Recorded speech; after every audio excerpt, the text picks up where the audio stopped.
Alain Genestar, bonjour. Bonjour. On est aujourd'hui aux Assises de la Normandie et on parle tourisme de mémoire. Vous êtes venu en tant que grand témoin parce que les questions de mémoire et de transmission ont toujours été importantes pour vous.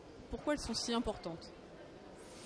Peut-être que le fait d'être né à Caen en 1950 dans un baraquement américain, dans une famille qui a été très touchée par les bombardements qui ont suivi le 6 juin, et de passer toute cette jeunesse dans une ville détruite, où avec mes copains sur la cour de récréation au petit lycée Malherbe, on parlait de ce qu'on avait entendu à propos de la guerre, on parlait des ruines qui étaient autour de nous, et au fur et à mesure, c'était comme un brouillard qui se dissipe.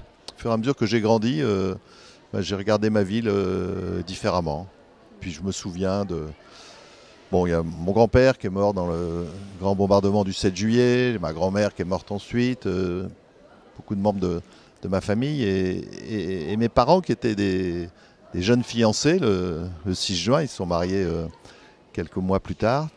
Ils ont tout vécu de ces semaines de terreur, de bombardement. Et puis voilà. Et moi, ma jeunesse s'est déroulée à Caen dans une ville en ruine, mais bizarrement très gaie, parce qu'on est en Normandie et que la nature est verdoyante. Donc les ruines étaient recouvertes d'herbes. Il y avait des fleurs en centre-ville. Quand j'allais à l'école, je cueillais des fleurs que je ferais à la maîtresse ou à ma maman selon le trajet. Et voilà, il y avait une forme, il y avait une émotion, un recueillement, mais pas de tristesse. Alors cette mémoire pour vous, elle était très vivace parce que vous venez de le raconter, c'était votre famille, vous avez connu les générations qui ont vécu cette guerre. Comment selon vous on doit transmettre ça ? Parce que quand les générations on les connaît, mais là c'est fini, les vétérans et les derniers ils vont disparaître, comment on transmet ça ? En faisant des journées comme celle-ci, en faisant des commémorations qui aillent au-delà de la visite de personnalités qui viennent déposer des fleurs, des gerbes, c'est très bien, c'est important, ça fait des retransmissions d'images dans le monde entier.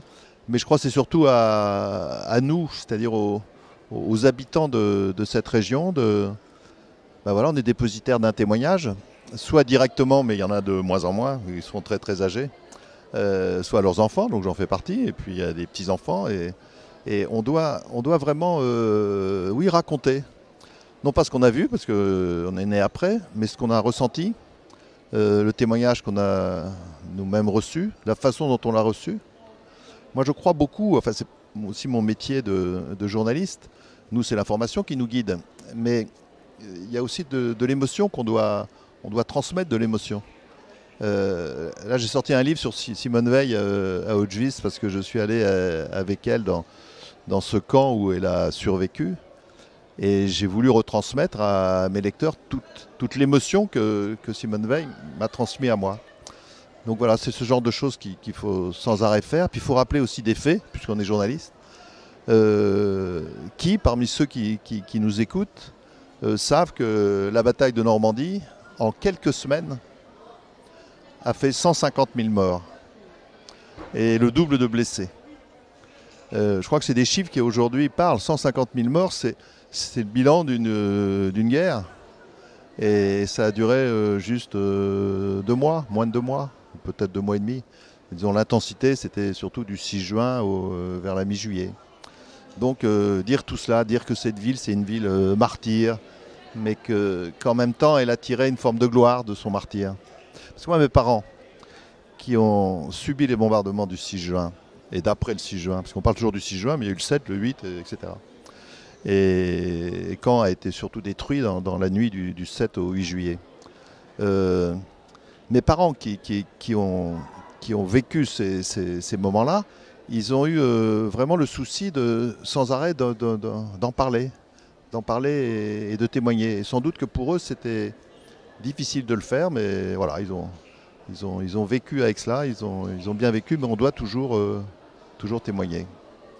Et justement, aujourd'hui, on a parlé donc du rôle du cinéma, des musées, des nouvelles expériences qu'on propose aux gens et aux jeunes générations. Ouais. Mais vous êtes journaliste. Est-ce que les journalistes, ils ont une place dans la transmission de la mémoire? Ils ont un rôle? Ah oui, oui. Un journaliste, c'est une personne dont le métier est de recueillir des faits et des témoignages. Et les témoignages sont une traduction des faits. Des témoignages qui sont plus ou moins subjectifs.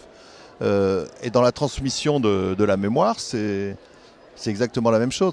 Quand je suis allé à Auschwitz avec Simone Veil, l'un des directeurs d'Auschwitz m'a dit comment dirais-je, ce besoin de transmettre, c'est pas pour servir le passé, c'est pour servir l'avenir. C'est l'avenir qui a besoin de se souvenir de ce qui s'est passé. Donc là, on est aujourd'hui.